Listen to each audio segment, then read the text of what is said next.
This is the Motherlands Podcast. The intention of this podcast is to provide evidence-based information related to fertility, pregnancy, childbirth, and postpartum, as well as share positive birth stories. I am your host, Keely Semler. The journey of conception can unfold in many different ways. However, more often than not, women are taught that getting pregnant is so easy. While this is true for some people, as a birth doula and someone who educates women on their reproductive health, I see firsthand how the majority of my clients have to actively try to conceive, and that it is not so easy. My curiosity and interest in fertility has grown as I continue supporting families. How can one generation's experience of conception be so completely opposite to the current generation's? What other intergenerational beliefs do women carry about motherhood?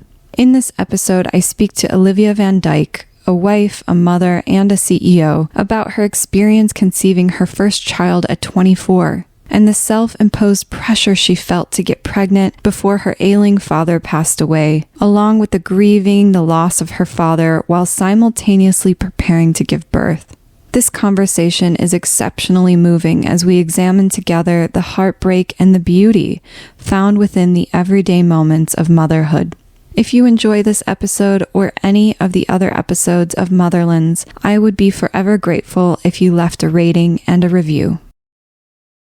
I am here this morning with a dear client and friend, Olivia Van Dyke. She is a mother 3 times over. And a boss woman, business owner.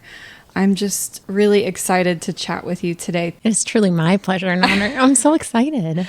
Well, also for listeners, it was Olivia who reached out to me and was like, you know what? You should consider starting a podcast. And I was like, no, Olivia, I don't need another thing. You said, it's a hard no. And I said, well, I thought about it, and hearing your suggestion and really sitting on it, I was like, Because it's really, we were having really meaningful conversations. I feel like that's what our friendship has been rooted in, is really meaningful conversations and exchanges. And one day when I was getting waxed, you send me voice memos and we'll keep this like long conversation going over days. And so because I was indisposed, I had to play your memo out loud. And she was like, that is the most soothing voice I ever heard. Aww. Like, she should start a podcast. I was like, she should start a podcast. But the reason I think your story is so fascinating is because, first of all, the 3 different birth experiences you've had. Mm-hmm. I was lucky enough and had the privilege to support you for your 3rd birth. But I'm curious, before we get into your birth experience, if you can kind of talk about your journey conceiving your first child. I have an 8-year-old son, and I was a newlywed, and I started trying to conceive immediately. And it was one of the things, obviously, in my young age that I expected to be very easy, because in high school, they tell you if you even kiss, you're going to get pregnant. Oh, yeah. You can get pregnant all of the times. Right. You have to be real careful. Well, I think that's true for all women. It's like, you better be on birth control. You better be on birth control. Or you better use protection. Abstinence is the only way. You will get pregnant if he looks at you. How old were you? When I started trying, 23, 24. Baby. Yeah, 23 and a half. I was newlywed, and I knew that I wanted to hit the ground running. Because you're an Aries. Because I always knew I wanted to be a young mom, and I shared that vision with my husband. And yeah, I expected it to be easy, obviously, especially being that I was young. And I was racing against time because my father was sick. He had leukemia, and I really wanted to cram that in there in the last bit because I knew that he didn't have a lot of time to go. And at the time, I remember thinking, what is happening? So how long did you try? About 1.5 years, which really pales in comparison to a lot of people. I mean, That's at right. the time, I thought it was a long time. And come to find out, I mean, that's been double, tripled, quadrupled over by a lot of women. And so I feel silly to complain about it because in retrospect, 1.5 years doesn't seem like a lot of time. But in it, because you're living your life in 2-week increments. Mm-hmm. Your ovulation and then your menstruation and your ovulation and your and you're just hyper focused on it. So that's all you see. And when that amounts to like over 1 year. So were you tracking ovulation on your own, or were you working with a doctor? No, that's the interesting part in and of itself is 33-year-old me has so much knowledge and experience. 23-year-old me was literally just like raw dogging it, like not knowing and not really taking that great care of myself as I was trying. I don't know when I've heard of ovulation. I know that like I didn't know anything. So I was just kind of going about it kind of willy-nilly. You know, at about the 6-month mark, you start to think like, what is happening? Like it's not happening the way that they said in high school. Then I started taking those ovulation kits, but still not quite understanding my body in that sense. Just peeing on a stick and it says you are, and so you do, and not really knowing anything about it. At about a year, we went to the fertility clinic, worked with a doctor who gave us a couple rounds of IUI. The last round was interrupted by a trip that I had planned with my family to go to Cuba. My family's from there, and we had planned to all go together. And I, just to highlight the desperation, felt like I don't want to go on this trip. This trip means nothing to me. I need to stay and do my IUI. I was hyper focused. My mom struggled to conceive me for 7 years. And it was my mother that said, you need to stop and take a second. And I was devastated when I went to the trip. All I could focus on the trip was that I had missed a month of IUI. And while we were there, we relaxed. We got pregnant. Amazing. I couldn't believe it. I mean, on your ancestors' land. On my ancestors' land, just when I least expected it, not tracking, trying, all the vitamins, nothing. I had nothing on me. I had nothing to do. Do you know how common that is with now I do. With my clients? Like if you're like white knuckling it and like, whoa, this has to happen my way now. And as soon as you let go, boom. It is such a lesson in control. There's nothing easy about it, though. And that's the trope, right? That's all you hear when you're trying to conceive. Just relax. Yeah, just which is so stop stressing about it. Just stop stressing about it, and then it'll happen. Easy for you to say. Oh, that's what I forgot. Yeah. Yeah. So you got pregnant. You came back. I got pregnant. I came back. Was your dad still around? When I came back, he was around. He died when I was 3 months pregnant. Long story short, I had gotten my results on my son's gender like 3 days after he died. So around that time, you know, like about the 3-month mark, he passed away. And yeah, it was devastating. It was a really difficult exchange. You know, on one hand, I was on top of the world. And then on the other hand, I was just in pieces. We had talked about this before. I think it was the other day, just about how as a new mom, you feel guilty when you're going through other things and you feel grief. And then everyone's like, oh, you should be so careful. Yeah. You're pregnant, you know. And I was saying to you that they probably have such a strong bond and connection. Yeah. Just because that you reframed it in a way that made me cry, because I've spent a lot of time guilty for grieving while I was pregnant, because there's that sense that your body doesn't just belong to you and that there's a selfishness. You know, my father was actively dying and I just really couldn't take it. My father and I were particularly really close, and I ran out of the room and I just curled up into a ball. And I just started sobbing uncontrollably. And a nurse was like, well, you can't do that. You need to pick yourself up. You're pregnant. Think of the baby. Calm down. On one hand, I often attribute being pregnant to my survival of the situation, because I was living for something else that had given me so much hope, that it was a tough sort of love of like, you cannot fall apart. You certainly can't drown your sorrows in alcohol or self-destruct the way that I wanted to just die in that moment with him. And I wasn't able to because I was pregnant. And I worry about, you know, the stress that it caused my son, for sure. He's a really special boy. He's 8 and he's the love of my life, but he's really high strung. Well, I just wanted to reiterate that grief is a very important feeling that is so valid in human life, and that we can't avoid grief, and that grief was such a pure experience of just an expression of loss and love of someone you cared about. And I don't think it's a bad thing that your son felt that, and maybe that is part of who he is now, and his ability to feel vulnerable. Anyway, don't know if this is too personal. We can always cut it's okay. this It's out, okay. It's okay. No. It's fine. It's fine.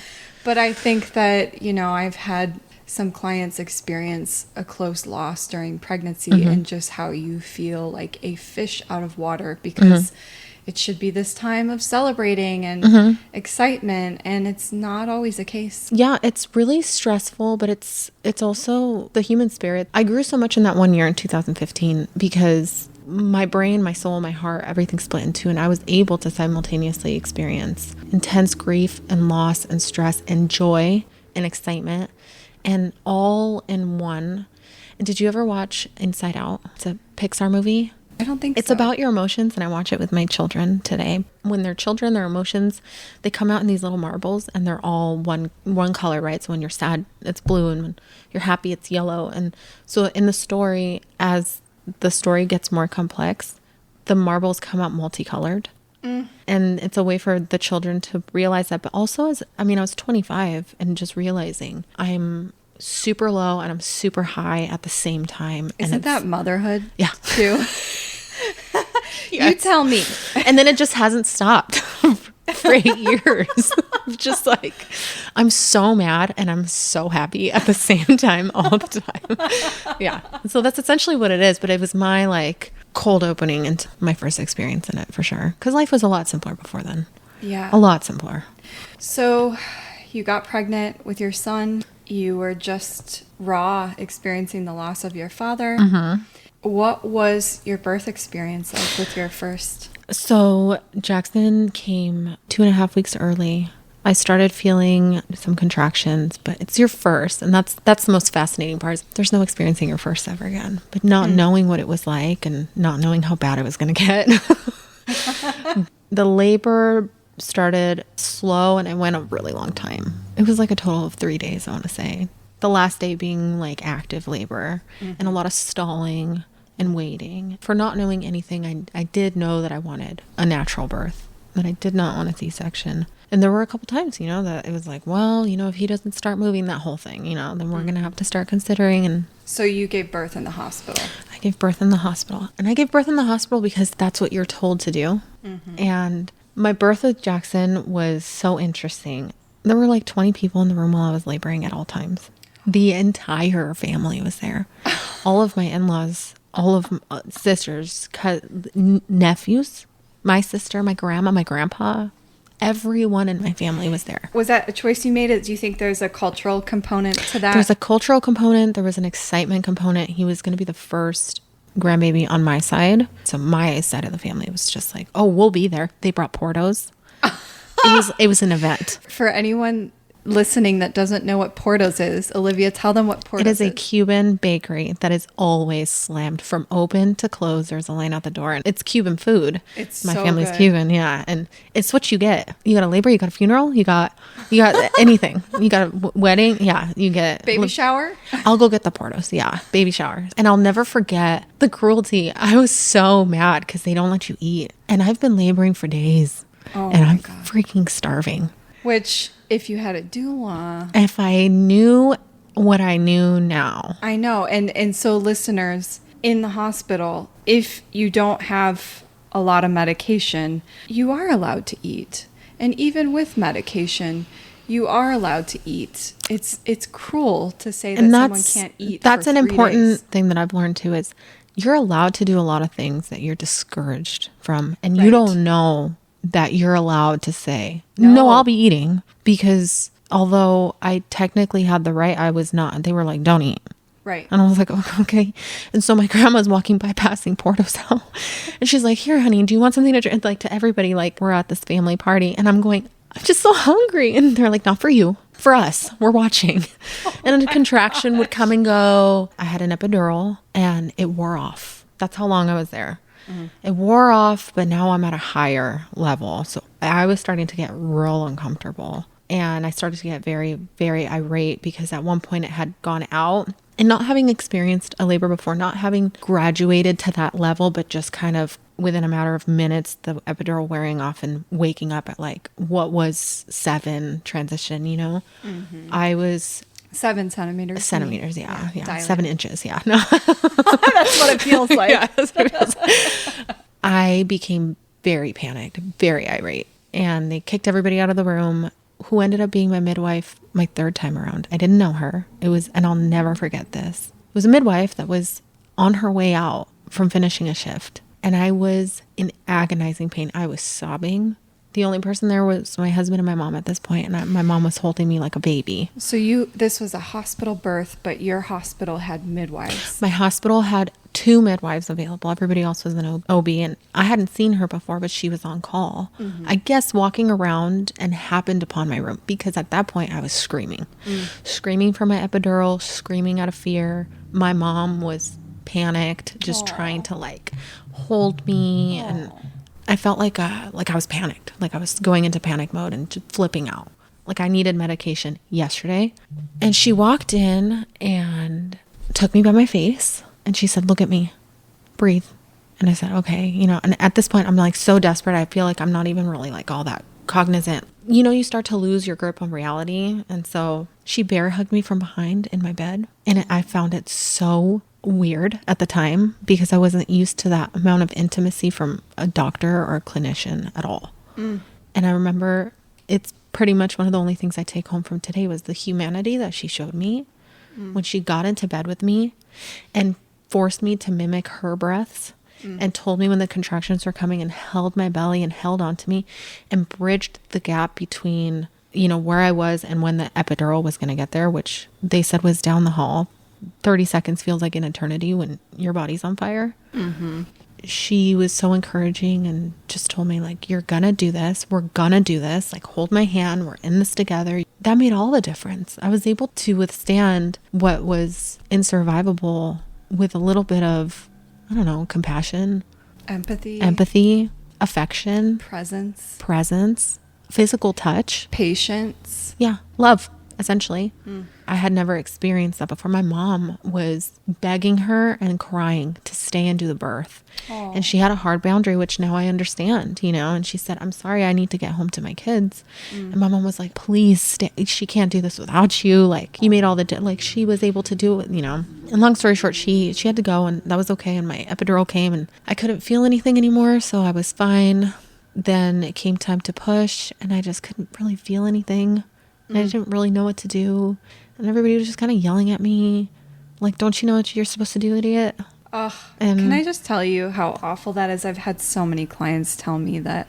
They were like, "Just push." And I'm like, "I can't feel anything. I don't get it." And they're like you're pooping. And I'm like, "But I don't get it." Also, 8 years ago, whatever they were doing with the cocktail of medication for epidurals, it has since changed where now when someone gets an epidural, they can still move their legs, right? Still have sensation. But I remember that time it was like you couldn't feel anything, no understanding. I did have one cool moment. They asked me if I wanted a mirror and I said yes because I'm a psychopath. I ended up regretting it. I was like, "Get it away from me." Long story short, I pushed for a long time. And his head was kind of stuck in there for a little bit. So he had that long head. And it was a beautiful birth in the sense that, it wasn't perfect. I wouldn't have it that way again. And I didn't have it that way again. But for what it was, I was in my room with my sister and my sister-in-law, who's the godmother of my son, and my mother and my grandmother. All of the women in my family were in that room.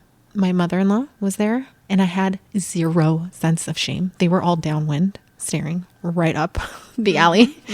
It was a really powerful birth and in that moment for me. Yeah, and connection. All of the women were in the room and he finally came out. My husband was by my side and he immediately was taken to the NICU because he wasn't breathing properly. Was that related to the delivery, do you think? I don't know. Oh, interesting. He was there for a while and I remember there was a little panic towards the end where they were like, "He needs to get out now." What was your question? How long did he stay in the NICU? I want to say a week. That must have been so hard. It's a time warp. It's one of those things that like I truly blocked out. I don't really know.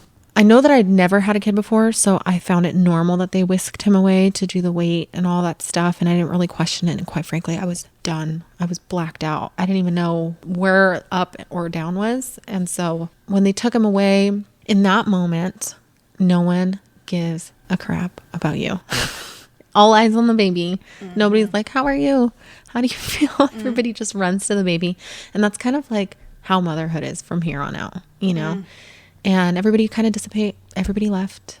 And I told my husband, "Go get some rest, go home." He wanted to change. He was like stark white from the experience. He was so tired and so done that I sent him away. And I told him, go home and rest. Like, we're not leaving here for a while. And right when he left, the doctor came in and said, there's something wrong with his lungs, something fluid. I don't know. I don't really remember now. All I remember is not being able to believe it.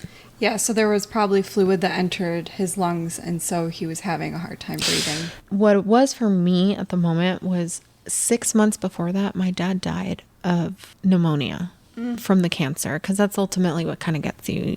You know, you get sick from something like pneumonia, and that's what takes you out because you have no immune system. So that was his official, cause of death was pneumonia. And when they had said that they were looking into pneumonia for my son, I just was like... Lost it. There's no way. There's no way that God is that cruel. Yeah. I couldn't believe it. And Danny had left. I called him. And he told me that at the time he had just walked in through the door and he just sat on the couch and could do nothing but just sob from the intensity of what had just happened. And that's a lot for him to witness and hold. And I think that that's something, I sit here and complain about how invisible I feel as a mother, but nobody talks about fathers. Nobody asks about fathers. It's not even something that you would think of. It's so much for them to witness, and there's nothing they can do about it either, so they feel so helpless. And there's a pressure for men. To be strong. Keep their shit together. Yeah. You don't get to cry. You don't get to pass out. Like, man up, right?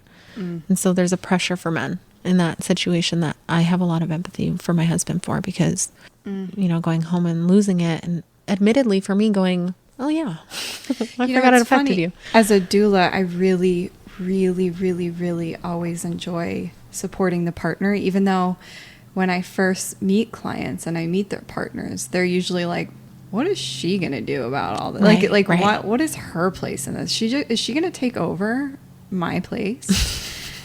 And then when they the day comes and they see how, like, I'm not only looking out for the birthing person, but I'm looking out for them too. Are they drinking water? Are they eating? Are they resting when they need to rest? It's a doula for the partner too. It really is. Yeah. That was one of the things that I noted the most that I loved about our experience was how present you were for Danny, because he will never ask for help. And you were checking in with him, and you don't take over. You were helping him be more present with me, which is helpful, because... Well, and I knew, and we'll get to this in a second, but I knew you needed him, not me.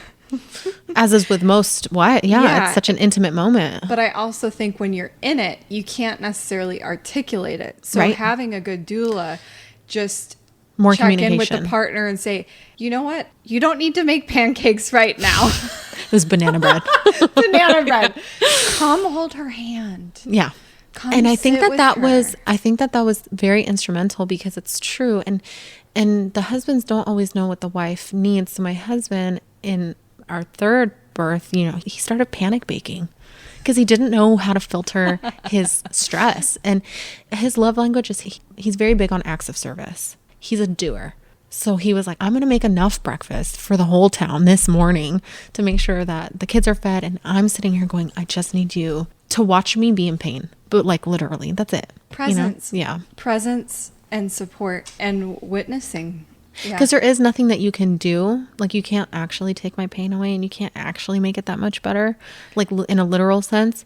But at least I'm not doing it alone. Right. Even if you're sitting there, that's a big ask from somebody who's anxious too, and just watching their partner writhe in pain and not do anything about it. But that's the thing about men in particular, is that I think for many of my clients, the male partners, this is one of the first experiences in their life where there is nothing they can do to fix it. Especially for a doer. Or make it better or easier. And that is a very valid lesson in supporting, a birthing person. But anyways, so your son was in the NICU. You find out that there may be possible pneumonia. Your husband is at home.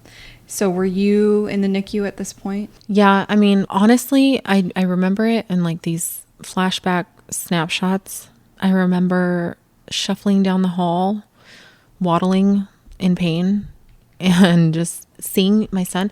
And there was a sense, the biggest sense that I take away from all of it, right, wrong, or indifferent, was feeling like, I don't know this person, this like child of mine, right, that I've been carrying forever. Like, I haven't actually held him yet. And also, like, I'm only 25. Where's my mom? Like, I'm not a mom. You want me to sign for him? Like, you want me to hold for what? Like, I don't know what I'm... Motherhood comes easy to a lot of people, and it doesn't come easy to a lot of people. And then for some people like me, I consider myself to be a really maternal individual. But in that moment, in that crash, I was like, I'm not qualified for this. Also, when they send you home with the kid and you're like, I can't take it. What do I do with that? Yeah. Yeah. We need a real adult. I'm not a real adult. I can't be doing this. In fact, I'm not just not a real adult. I need help.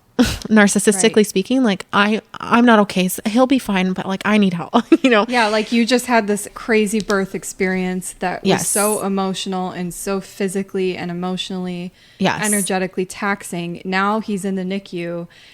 You need someone to take care of you. Yes. It's my first experience in living a life for someone else. And I have not had that experience until 25. Up until then, I take care of myself. I feed myself. I've been very selfish, not a selfish in the negative sense, but you know, I live for myself and to take care of myself. And when I'm sick, I take care of myself. And when I'm hungry, I need to eat, and it's all about me. And then for the first time, arguably the worst I've ever been in my life, no one cares about you. Take care of the child.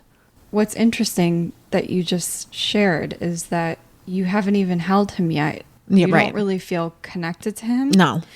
So this is really interesting. Tell me more about that. So they put him on my chest for like a second, enough for me to like have that moment of like, whoa. Right after the birth. Right after the birth. And then they took him away. And then I didn't hold him for a while, a lot longer than I think anybody should go. You like know, a couple hours? Or? Yes, a couple hours.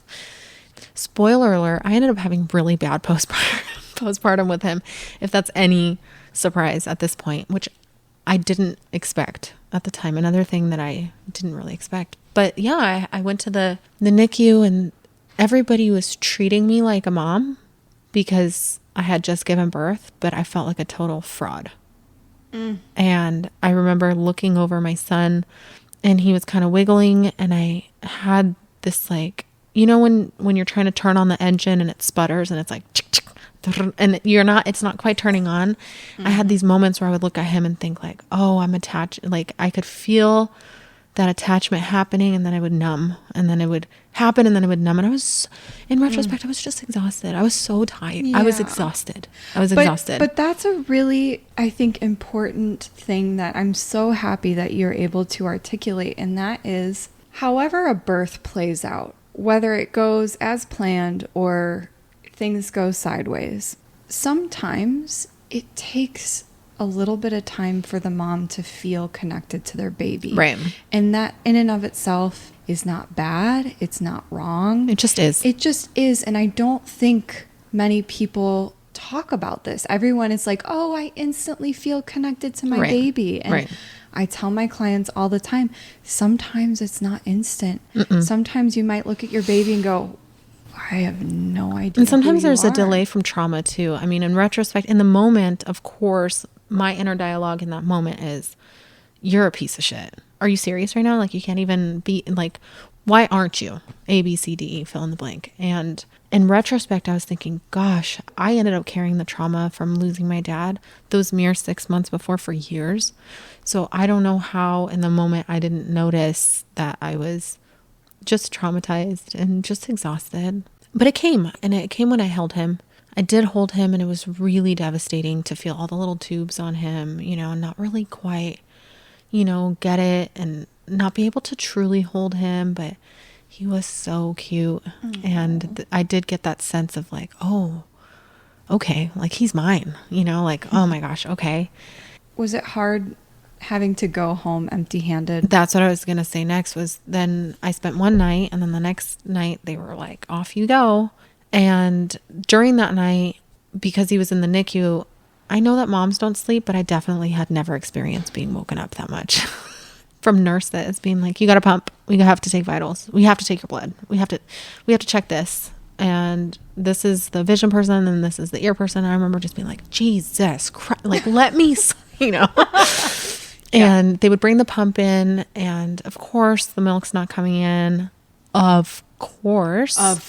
Because it's been a couple hours. Right. But in the moment, literally I'm like, just a few drops of colostrum in the first 24 hours. And the pump is not comfortable, especially to an unprimed like nipple. But also when you're pumping right away, the colostrum is sticky. It could get stuck in those little tubes. Yeah. I had new nipples. The whole thing was just kind of like, I wish I could just go back and be like, geez, everybody take it easy. You know, they discharged me and I went home, and then I pumped every 2.5 hours. And then I had a rotation of grandparents and my husband, you know, driving a bottle back to my son. It was a blur. It was a blur. I was just watching Walking Dead with a big old belly and leaky nips and wondering like, is this it? So this is okay. Yeah. I guess we're just doing okay. And then, so I do have a sense of like I said, like, okay, me, like I'm resting. And then the next day I go back, and long story short, they ended up sending him home. And that day was just, they discharged us at midnight. Oh my God. We could start there. They discharged us at midnight. That's so inconsiderate. It's pitch black and it's nighttime, and I haven't slept in God knows how long. And we get home and it's now 1:00 in the morning, and my milk has now come in at about a week. So I just remember ravaging potato chips on the floor with this baby in my hand. All the lights are on. It's 1:30 in the morning. Like, it was just chaos. It was just a really chaotic introduction into motherhood. And was he a great sleeper? No. Was he a great eater? No. I mean, none of it was easy, but we did it. We did it. And you figured it out. He had to go back again for bilirubin. Oh, for jaundice. Yeah, for jaundice. He had to go back. And then I had to go with, I would say like the first month was a lot of mess. And then it started to ease up. Yeah. So my introduction to motherhood was really rough. Yeah. Not what I expected. So how many years after your first did you get pregnant? So I found out that I was pregnant with my second on my son's first birthday. Oh my gosh. Yeah. And we started trying early because we thought, you know, we had such a hard time with Jackson. Let's start early, you know, for baby number 2. And we got pregnant on the first round, of course. And we found out that I was pregnant with her on his first birthday. That birth was a little different. It was just Danny and I. We did not allow anybody to come into the room. It was a lot calmer. Was it the same hospital? Same hospital, different cocktail. I could feel a little bit more. I pushed a little better. And each one of them carried a part of their personalities. It's very in line with who they are. It's so funny you say that. Yes. Tell me about that. So Jackson is just a ball. You know how they say like boys are just noise with dirt on it. He's he's 100 miles per hour, 24/7. He is conflict and chaos. And I mean, I love him, but he is everything that I described about my birth. And Emmeline, my daughter, who is, you know, 20 months younger than him, but they're like twins. She is calm and grounded and easygoing, and very much gave me a birth reflective of her. And I really don't remember much from hers because it was just kind of paled in drama by comparison. You had an epidural with the second one as well? Had an epidural. I set out to not. In my mind, failed. And that was hard because I waited it out for a while. I waited it out and then just caved at the last minute because I couldn't do it. It was so painful. And so I had it, and I carried that, not shame, but like disappointment. You failed. Yeah. Like, you weenie. People do that every day, and you couldn't do it. And you set out to try, and you didn't do it. Well, did that eventually resolve? Did you eventually find peace with that choice, or no? With my third, damn it, I'm going to do it. I think that's why you were my first phone call. I called you before I called my doctor. Oh my God, I remember that. Because I didn't resolve it. So I found out that I was pregnant. I took the test, and I didn't call my doctor. I Googled doula, and I knew I'm going to do it.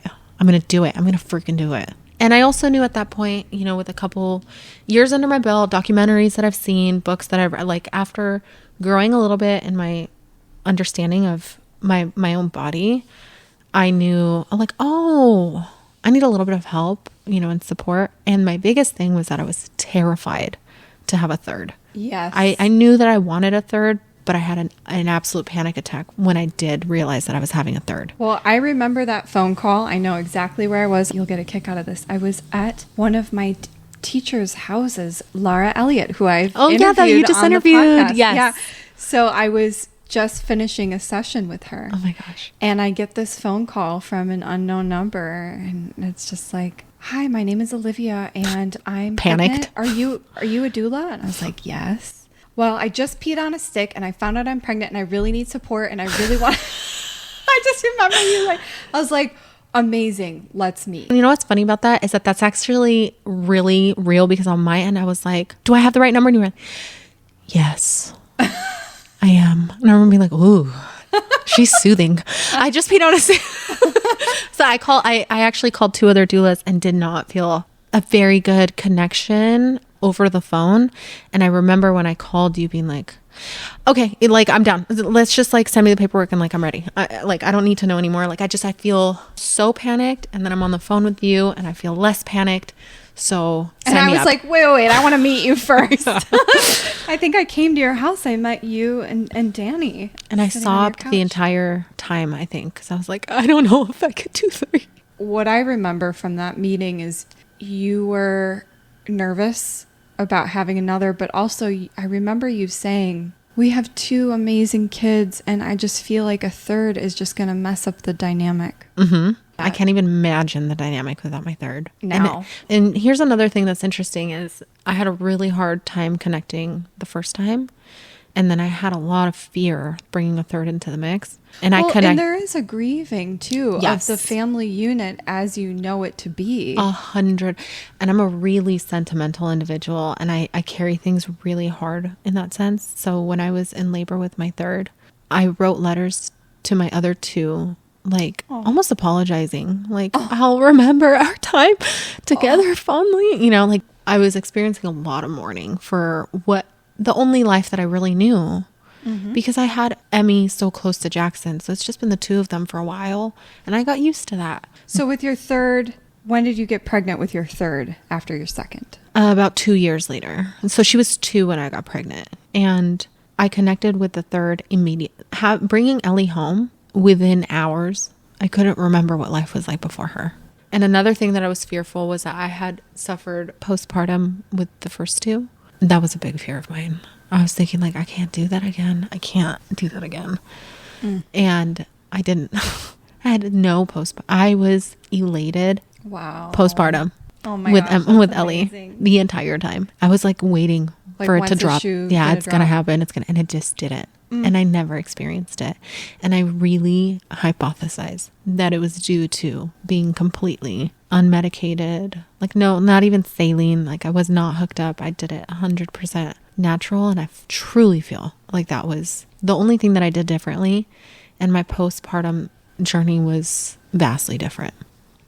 So let's talk a little bit about the birth of your third, because you gave birth in the same hospital as your other 2, but this was the beginning of COVID.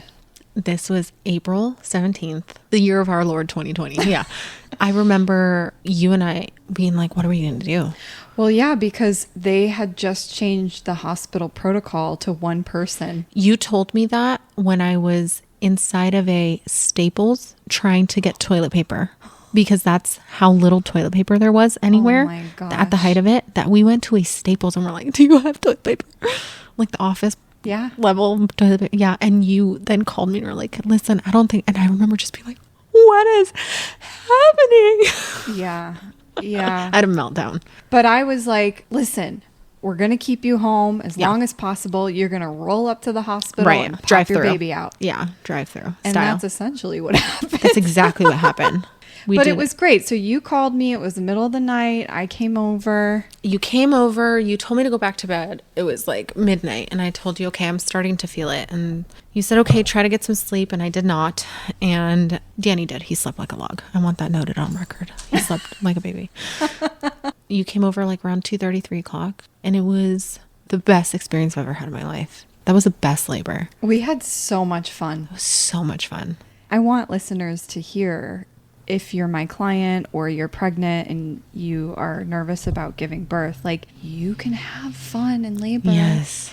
Is it going to be intense? Yeah.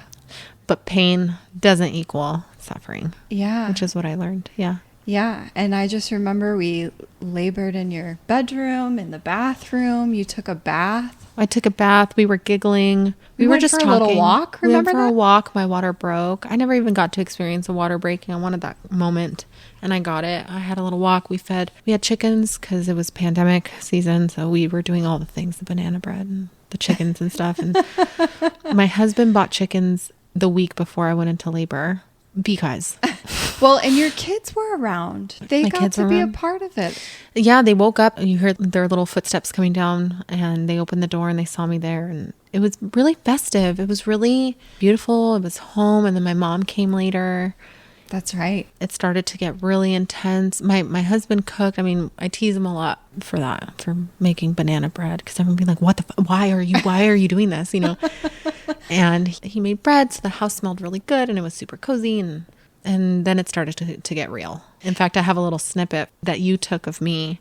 I put a little makeup on. Mm-hmm. I usually don't care about that kind of stuff, but it felt good. Why not? You had time. Yeah. And we knew where you were going. Yeah. And there was time to do it. So you took your time. And then it was very clear. I couldn't breathe through it. Yeah, I couldn't breathe through it. You gotta go. And then the panic started to set in because you put me in the car and my husband drove off. And then the panic set in because I didn't have my security blanket. Because every time that I had felt pain, it was okay. Mm-hmm. It was okay. And your nice, soothing, calm voice. I was like, okay, we're going to be okay. But there was something about getting in the car and like the bumpy road and you not being there because you couldn't be there. And knowing that I was going back to that place, when the panic started to set in, you lose your chill. You lose your center. Mm-hmm. And then that's when the pain is driving, not you. Right. And so I started to flip out. Well, you got there too. And didn't they tell Danny you can't come in They yet? separated us immediately. So they pulled me out of the car, which was not an easy thing. Like if anybody listening can remember what it feels like in labor for somebody to even touch you, but to much less to get out of the car, to move your leg, to stand your body up, to sit in another chair, in the wheelchair. I was like, stop fucking touching me. Like it was so painful because the contractions were coming so quickly. So they told Danny, you can't come in. We're just going to take her. And he was like, what do you mean? You know, and they said, you're going to wait here and we're going to take her. And then we'll call you when she's ready. When she's in a room, right? Right. When she's in a room and ready to push. I flipped out because at that point I lost Danny and you, and the pain was getting a lot worse. And I was with some dude who was just pushing me through like what felt like 10 miles of hallways. They brought me into this room with like 40 women in it who were all 40 weeks pregnant, and they were all sitting in a room quietly, like minding their own business. And I was the only one that was screaming. And I was like, what is that? I felt like I was in a horror film. Oh my gosh. I was like, why am I the only one sweating and like about to shit themselves? Like, why is nobody else flipping? And it's because they said, oh, everybody's scheduled for a C-section. You're our live birth right now. And I was like, what? The lady told me, okay, you have to sign in. And at that time, I'm like, I don't have to do shit. I'm not doing anything. Mm-hmm. She said, I need your ID and you need to sign in. And I just couldn't. Yeah. Like I was hearing the words, but there was no. How could you do that? Yeah, you're just so. I just remember thinking, oh my God, I'm going to poop right now. And I got down on the floor in the middle of the lobby. And then two like nurses came and they're like, oh, okay, we'll take her out to the side and put me in like the little curtained room. Yeah, triage. Yeah. And I was alone and scared. And didn't a nurse come in and. So they came in to take my vitals. She tried to give me a saline, she tried to put an IV in me and didn't succeed. And so then she tried to do it in the other arm and then didn't succeed. And then tried to go back to the first arm. And then I snapped at her and I told her to stop fucking touching me because I couldn't believe that at this time I told her, I don't want it. Leave me alone. Stop touching me. I was a little bit more empowered because of all of our conversations, Good for you. And they tried to put the fetal monitor over my belly and they were reaching under my back and kind of push, like being rough. And I remember being like, do you guys not understand what I'm going through right now? And they didn't. And I remember two distinct things. I was in so much pain and I was having a real contraction. I was really emotional and really afraid. And I reached out to the ultrasound technician, whoever was to my right, I reached out and I grabbed their hand to like hold their hand, and they recoiled. Oh my gosh. Because I just wanted that like human connection, because I felt really alone, because also I've never been in a pandemic before. I'm not used to being separated from my husband, you know, and alone in the most pivotal moment of labor. Yeah. And I tried to hold her hand and I said, please, can you hold my hand? And she recoiled. She said, I'm going to go get your doctor. So that was really disheartening. That was really discouraging. And then that another nurse poked her head in and told me to keep it down, that I was scaring the other moms. Shh, honey, I need you to keep it quiet. Everybody can hear you out there, and please, we can all hear. My God. And we're being like, oh my God, I'm so sorry. Was my labor too loud? Is me bringing a child into this world disruptive? I apologize. I'll do it quieter. Ow! Yeah. And so at this point, I'm angry, which is a good thing. Mm-hmm. I'm angry. And I remember my mom telling me, like, you gotta get pissed. You gotta get in there. Yeah. You gotta get pissed. You gotta take it by the balls. Don't be a victim. Right. That whole talk. Right. Mm-hmm. And so I got really mad. And then I decided for myself it was time to push. And I decided that I wasn't going to wait for anybody to be telling me when and where and how and who and what and how quiet. And I didn't want to be hooked up, and they told me that I needed saline, and I told them to fuck off. And then they wheeled me into a room, and I just saw Danny sprinting down the hall, and I decided to try to flip over on my side. And they really like to tell you how to birth. They really like to tell you that you have to be on your back. And they asked me if their students could watch. And at that point, I didn't really give a shit either way. But in poured 12 interns, and they were all taking notes. So I felt like an animal at the zoo. And there was somebody there narrating. So at this point, she's in a transitional state, you know, and so note that the pattern seems to be getting closer, right? So they're like narrating in the back. And I reached the point that I typically tap out again. And I did start to beg for the epidural because you can't help it, right? Mm-hmm, mm-hmm. And I just started sobbing, and I said, I really need my epidural. And one of the nurses said, oh no, you're past that. And I just was so scared. And then I just thought, fuck it. Like, well, then let's get this shit over with, like, fast. Mm-hmm. And how much longer was it until? A couple pushes. And I did them on my own, and I didn't want to be touched. And anybody that touched me, I told them to fuck off. And I grabbed my own knees, and I remember contorting like I was having an exorcism, and it was not cute. And it was not like they do in the movies. Uh-huh. It was like a lot of like, like guttural. Yes. I remember being like, Jesus, Danny's going to leave me. You know? And the look on his face was like fear. And I popped her out. And I was, after that, developed such a chip on my shoulder. I was like, you can't talk to me like that. I gave birth. But it was really, really, I was so proud of myself. I know I'm like tooting my horn, but I was, because I had, no, you should tried to tap out, and I was forced not to, and I did it. It informed a lot of different parts of my life afterwards. Something that people need to understand too is when you're being kind of suppressed or controlled in a hospital, right? Yeah. Well, especially during COVID. You got to be quiet, and you got to lay on your back like a good girl, right? And labor actually turned out to be a lot easier when I was able to tell everybody to go fuck themselves and just do it the way that I wanted to. When I was finally like, I'm done with all of this and all of you guys, and this isn't working. And it's not, though, in a greater sense. Mm-hmm. Mm-hmm. What was nice about COVID was that everybody did fuck off, because they couldn't come into the room. Ironically, they didn't mind when 12 people were in the room when I was nursing, but afterwards, nobody was allowed in and out. Yeah. So we had a really peaceful transition. I put Ellie on my chest with the cord still on, and she breastfed right away. Aww. And I had all the milk because I haven't stopped breastfeeding from Jackson, which is another story. Mm-hmm. And she ended up feeding right away. And it was just a really good story. It was a really, really good story. What was your breastfeeding experience like? So when I tell people that I've been breastfeeding for 8 years, they think I'm such a creep. But what it is I breastfed my son until he was 3. But I had my daughter when he was 1, almost 2. So I fed them in tandem. Wow. And then I weaned him when he was 3. And then I breastfed my daughter until she was 3. But my other daughter was born before that. So I breastfed them in tandem. And then I finished weaning my daughter, who's now 3, And your son just turned 8, right? So my son just turned 8 and we had a party on his birthday. It was too chaotic when I put the kids down. So it interrupted bedtime routine. And I ended up putting my daughter down without giving her her comfort feed at night. And then I just never did again because I knew that it was getting there. They're not productive feeds. They're comfort feeds. It's definitely a habit. She's over 3. It was something that I'd been wanting to start, right? But she's the one that like, she'll cry for it. She'll beg for it. And it was really hard, but I saw an opportunity, a wave. And so we've been writing it and she's been doing okay. She's good. It feels really hard to feel like you're rejecting your children, but it doesn't feel that way this time. And how poetic that 8 years. So I told my husband, it didn't dawn on me until afterwards that I said, oh my gosh, September 21st was the first time that I breastfed. And then the last time, like, closed the window 8 years later. That's so special. How did work fit into breastfeeding for you?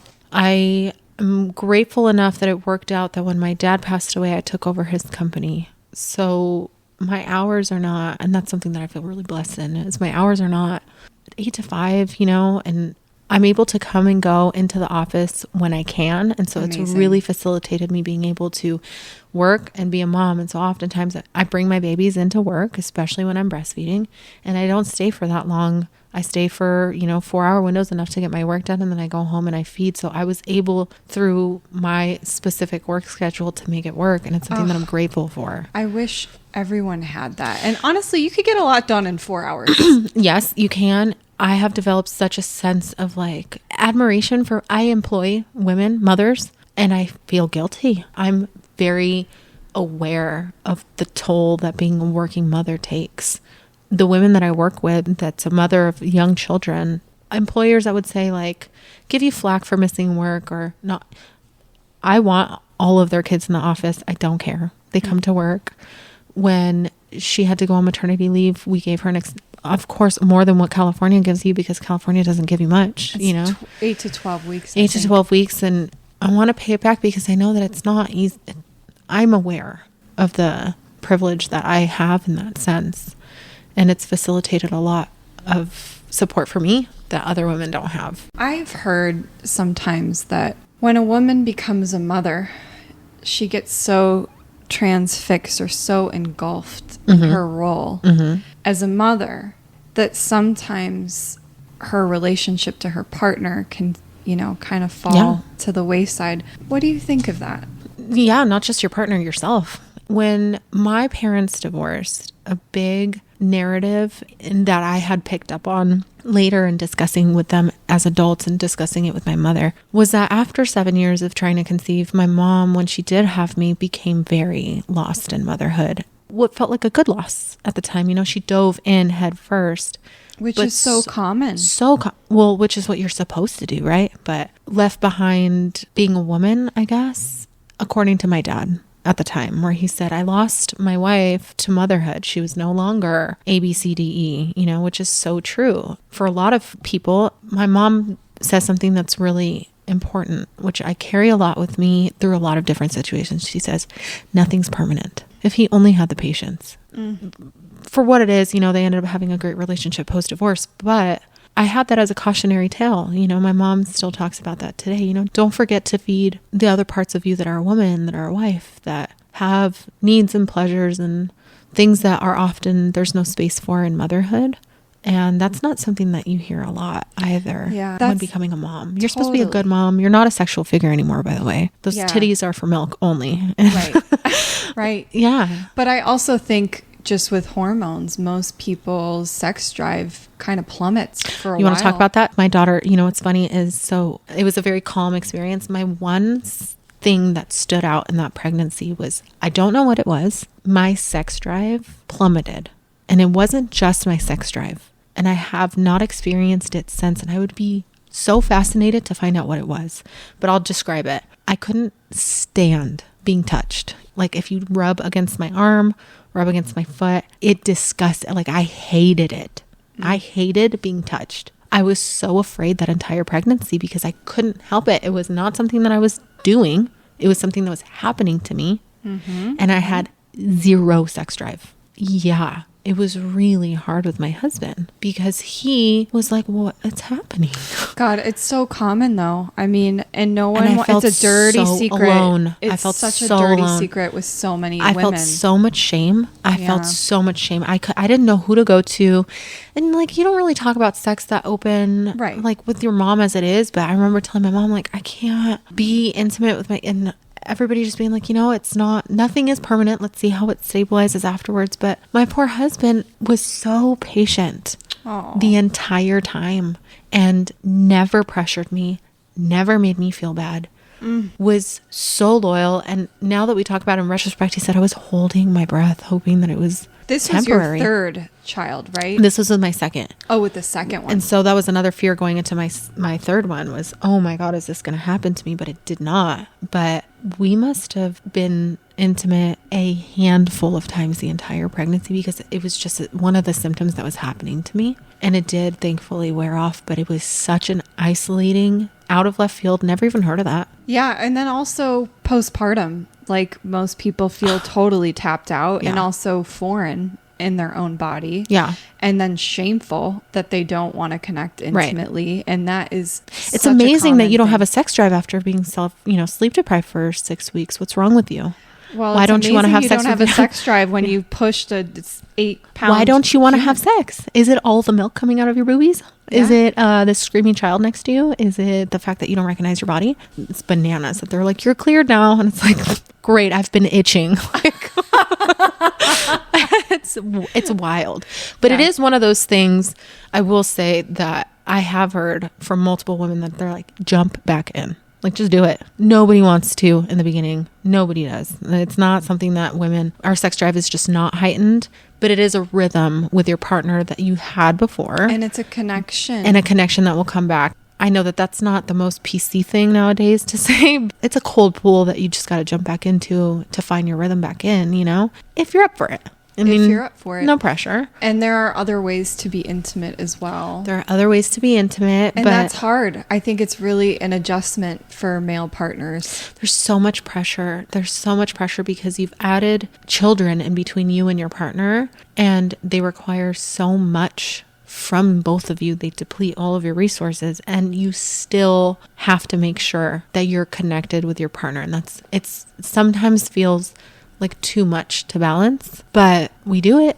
Mm-hmm. But in the beginning, it was hard. At 8 years, we have a rhythm for sure. We understand how to communicate, but we've had years of therapy. I'm not going to sit here and be like, well, because we're the perfect couple is why, because we're soulmates. Need any help? No. So you've been working with a therapist. Yes, we have. I always say, I think therapy should be a prerequisite to having children. Therapy should be just something that you're 20 now, off to therapy.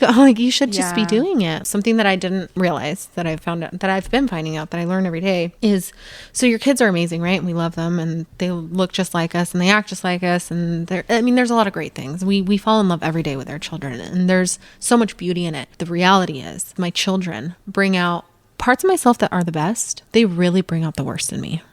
I did not experience this level of emotion for the good and the bad until I had children. And so there are parts of myself that my partner looks at and he's like, Jesus, what is wrong? Because you didn't know this about me, because I didn't know this about me until I had children. I didn't know that when I truly tap out and lose my mind, I didn't really consider myself a screamer. I hate that I am, but shout out to the moms that raise their voices. But there's parts of myself that didn't come to surface as oh, I don't like that about myself at all. But I didn't know that because I wasn't this person until I had children in my grill 24/7, just mom, mom, mom, mom, mom, mom. And then I snap in a way that I didn't have the same stressors. Mm-hmm. Life's just not the same. And so naturally, you've been with this person, and it's important to have a foundation for sure going into having children, but the game is different. My husband's a different person as a father than he was before we had children. Our stressors are different, and my reactions to stressful situations are different. Do you think, and this is a loaded question, but do you think becoming a mother has made you a better person? This one's going to keep me up at night. Yes. I feel like maybe it's even an unfair question to ask. No, yes. It's just made me more. It's made me more of a person. I'll say that.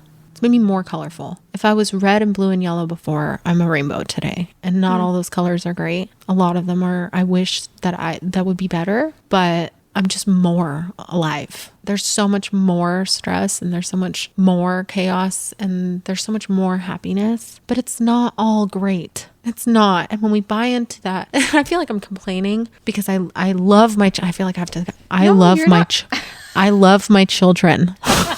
Okay.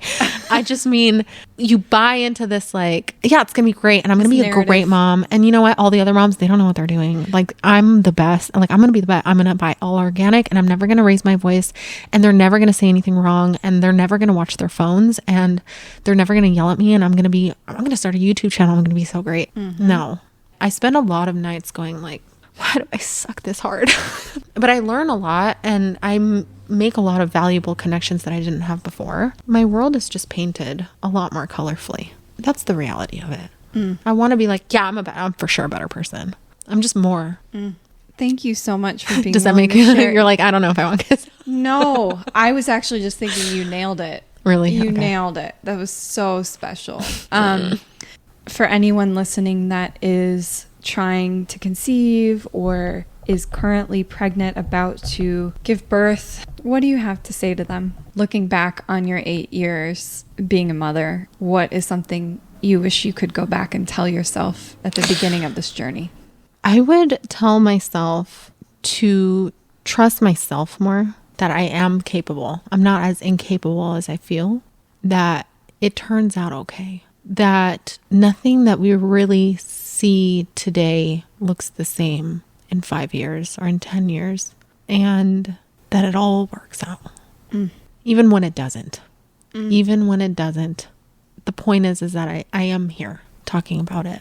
And a lot of it sucked and a lot of it was amazing. But I survived it, but did it kill you?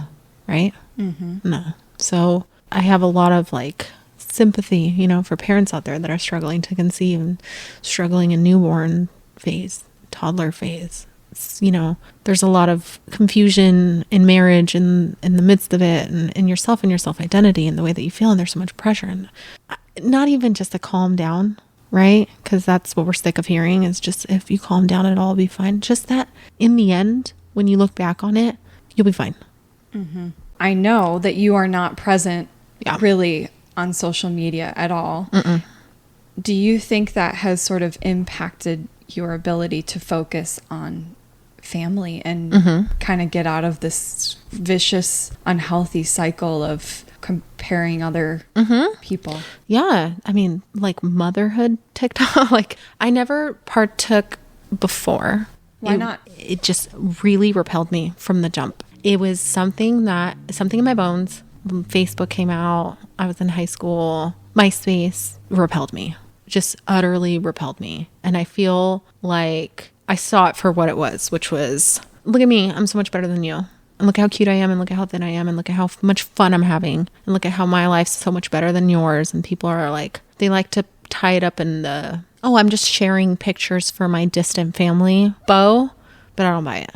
I think at the end, it's just this one big toxic competition that I don't want to play a part in. It's not because I'm better than anybody else. It's because I have that insecure propensity to sit there and be like, why am I not that? Well, good for you for not self-sabotaging. Yes. I don't have social media because I know that if I have it, I'm just going to be utterly obsessed. Well, this is really valuable to say because I would say 9 times out of 10, I have to have a conversation with clients about how often are you on social media? What are you looking at? Are you on Dr. Google? Right.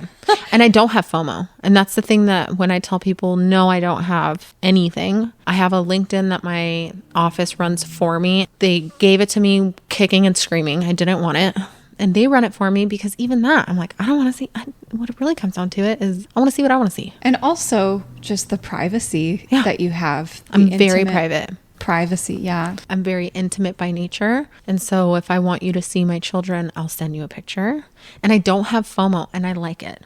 And that's the thing that maybe it becomes an addiction, I've heard. How do you think you will address this with your own children? Yeah, so that's a conversation that my husband and I had because he also doesn't partake in social media. Neither of us do. We're pretty hermited in that sense. And we do agree that when the kids start to dive in, we will have to dive in because I'm not going to allow them to swim in the water if I'm not swimming with them.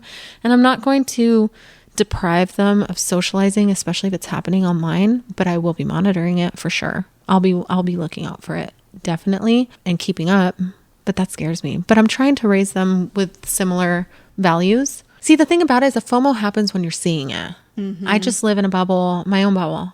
Like I love that. I don't have FOMO because I don't see it. Like I'm fine. I live right here and I'm in constant communication with all the people that I love, and that fills you up. That's fine. You know what's funny though is I will spend an evening with people and then see the posts from that evening and they do look different online. You know, not that the pictures look different, but just without context of being there, I would have been like, oh, that looks so much fun, like so much more fun than it was, or you know what I mean? Yes. Like, and so everything's so enhanced, and that's where the FOMO comes. It's not very healthy, but it is a reality that we're in. And then the misinformation, which is a whole nother monster. Yeah, that's huge. Yeah. It's like, how do you know what's real? You don't. Like, especially with like deep fakes and like, you don't know everybody's a freaking genius. Well, thank you again so much. I adore you. I just so appreciate this conversation. Thank you for being willing to be so vulnerable. Thank you for doing the podcast. This is great work. Thanks. You're doing amazing. For the idea. You're welcome. You and Priscilla? Yes. Priscilla, thank you. Shout out. Yeah. She'll hear it. It'll be a full circle moment. Thank you so much for listening. If you enjoyed this episode, feel free to share with friends and family and stay tuned for the next episode.